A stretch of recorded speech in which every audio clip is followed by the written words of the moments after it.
सुशोभितं रक्ताङ्गरागशोभाढ्यं शोणापुच्छं कपीश्वरम् सुशङ्कितं सुकण्ठभुक्तवान् योहितं वचस्त्वमाशु धैर्यमाश्रयात्रवो भयं कदापि न भजे समीरनन्दनं सुभक्तचित्तरञ्जनं दिनेशरूपभक्षकं समस्तभक्तरक्षकं सुकण्ठकार्यसाधकं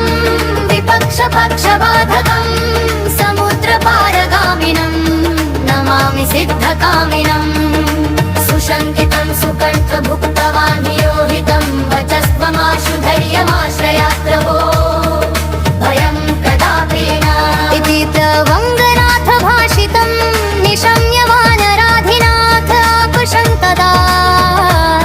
स रामदूत आश्रयः सुदीर्घबाहुलोचनेन पुच्छगुच्छशोभिना भुजद्वयेन सोदरीं निजान् सयुग्ममास्थितौ कृतौ हि कोसलाधिपौ कपीशराजसन्निधौ विदहजेशलक्ष्मणौ समे शिवं करोत्तमम् सुशब्दशास्त्रपारगं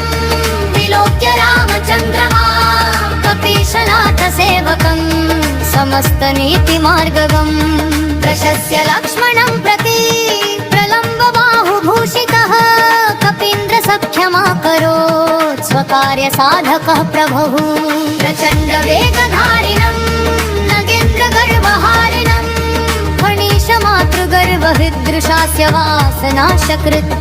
विभीषणेन सख्यकृत् विदेह जातिता भावित्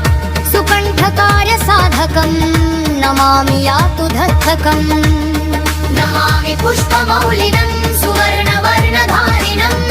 गदायुधेन भूषितं किरीटकुण्डलान्वितं सुपुच्छगुच्छतुच्छलं कदाहकं सुनायकं विपक्षपक्षराक्षसेन्द्रर सर्ववंशनाशकं रघुत्तमस्य सेवकं नमामि लक्ष्मणप्रियं दिनेशवंशभूषणस्य मुद्रिका प्रदर्शकम् विदेहजातिशोकतापहारिणं प्रहारिणं सुसूक्ष्मरूपधारिणं नमामि दीर्घरूपिणं नभस्वदात्मजेन भास्वता त्वया कृता महासहा यताययादयोरिखं ह्यभूत्स्वभ्रत्ततः सुगन्धराकृतारकारभुत्तमो विदेहजातिपात्यमालिनं प्रभुस्ततो दशाननं फलम्